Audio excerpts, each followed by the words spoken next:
Je vous souhaite la bienvenue. Ce soir, nous allons parler d'une actualité brûlante. Je pense que nul ici ne l'ignore. On va parler de la desserte de nos territoires par les trains qui emprunteront la LGV à partir de 2017. Alors jusqu'à l'automne 2014, l'affaire semblait très claire. Il y avait des déclarations d'intention, des intentions de desserte dans la convention de financement de cette LGV. Et finalement, tout cela était assez rassurant. Et puis, depuis l'automne dernier, on s'est aperçu que ce qui était clair, c'est que tout ça devenait très, très compliqué. Très compliqué parce qu'actuellement, il y a un bras de fer entre la SNCF et l'ISEA sur certains points. Et on voit bien qu'une certaine inquiétude monte dans les territoires qui sont les nôtres, nos villes, nos départements et nos régions.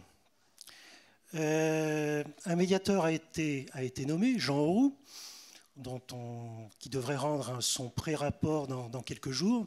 Et il nous a semblé que le moment était opportun pour organiser un débat ici afin de faire le point sur les enjeux pour Poitiers, pour la Vienne, pour Poitou-Charentes, pour les entreprises et pour les territoires. Ce débat ce soir va s'articuler autour de deux tables rondes.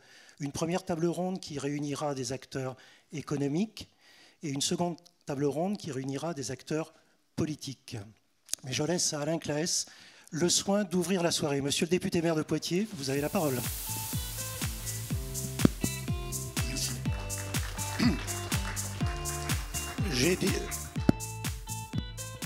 Formidable, il y a de la musique. J'ai 10 minutes, je vais essayer de ne pas dépasser. Tout d'abord, je voudrais remercier la Nouvelle République et l'ISEA d'avoir organisé ce débat qui est un débat important. Saluer les deux présidents de région, Jean-François et Alain, Bruno, le président de l'Assemblée départementale, Madame qui représentait Châtellerault, en l'absence de Jean-Pierre qui est excusé, l'ensemble des élus, Mesdames, Messieurs, chers amis. Moi, je suis très heureux d'être là ce soir. Alors, je voudrais tout d'abord rassurer la SNCF. Ce n'est pas un meeting organisé ce soir contre la SNCF.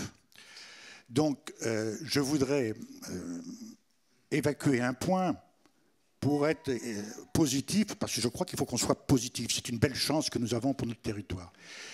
C'est cette convention qui a été signée il y a quelques années, et j'en parlais avec Dominique Bussereau tout à l'heure à l'Assemblée, entre l'État et l'ISEA. C'est une première. C'est une concession ferroviaire au même titre qu'il y a des concessions autoroutières. Je pense qu'il faudra que les juristes, dans quelques années ici, penchent, réfléchissent à ça et en mesurent les conséquences. Et naturellement, qu'est-ce qui se passe aujourd'hui?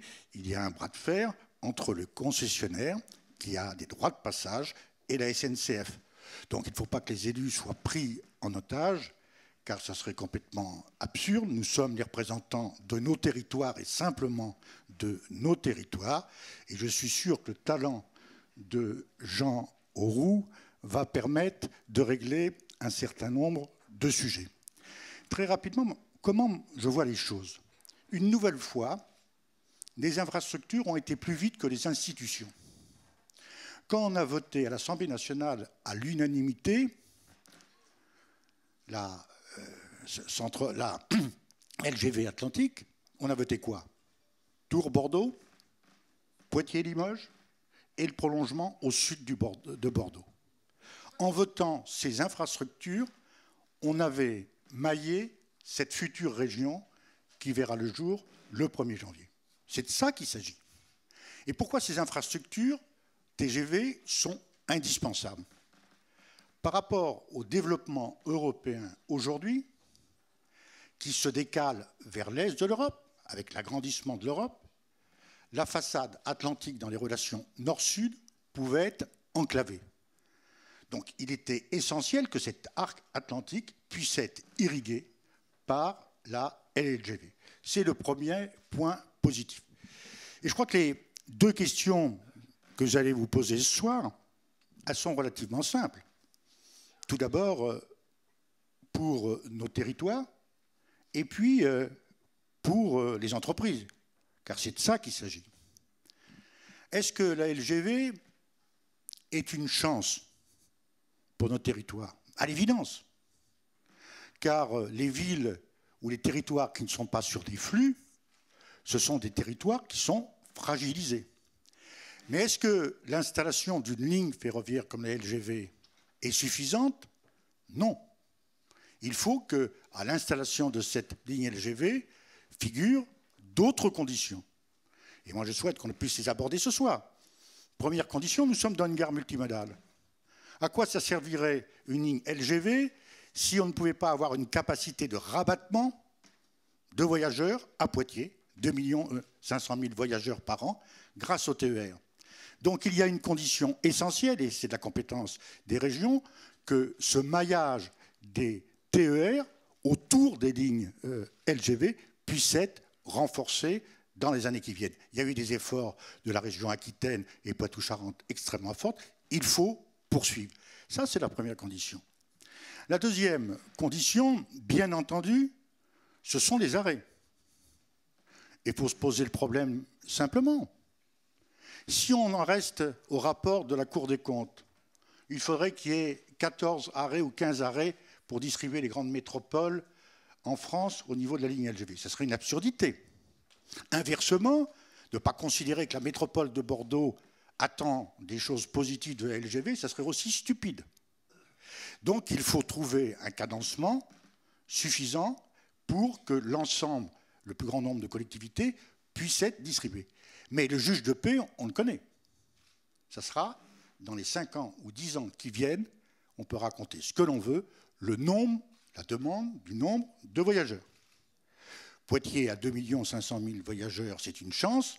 Si Poitiers demain perd des voyageurs, l'offre se réduira. Et il y a un autre élément pour montrer que la LGV est utile. Il faut faire attention. Une LGV seule pour un territoire, ça peut être un élément de recentralité.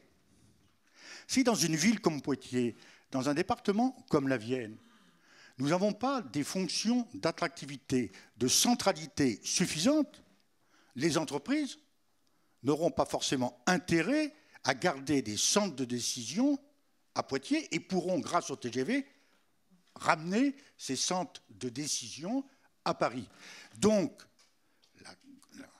le grand combat qu'on a amené parallèlement à cette infrastructure, c'est de maintenir sur notre territoire, et là, comme on est dans la Vienne, moi je parle de la Vienne et de Poitiers, parce que je connais un peu moins mal, c'est garder ces fonctions de centralité. Parce que pour un chef d'entreprise aujourd'hui, qui veut délocaliser, qui veut s'installer, il y a effectivement le temps entre Poitiers et Paris, ou Poitiers et Bordeaux, mais il y a autre chose pour ces cadres, pour ces ouvriers. Il y a l'environnement, la formation, la culture, bref, toute une série de choses qui comptent aussi pour les laboratoires de recherche, qui comptent aussi pour l'attractivité. Donc, je pense, et je terminerai par là, je ne veux pas être plus long, que ce sont ces sujets que nous devons aborder. J'en ai un peu marre actuellement. C'est vrai que c'est un combat difficile, et il faut qu'on le gagne. Et hier, avec Bruno et Jean-Pierre, on a essayé de revoir Jean Roux. Je sais que Jean-François Alain travaille beaucoup sur les fréquences, mais vis-à-vis de l'opinion publique, il faut qu'on fasse passer un message d'optimisme. Pour notre territoire, pour cette future grande région, c'est une chance. Beaucoup de villes en France souhaiteraient avoir les dessertes dont nous allons pouvoir bénéficier, et c'est une chance pour la façade atlantique.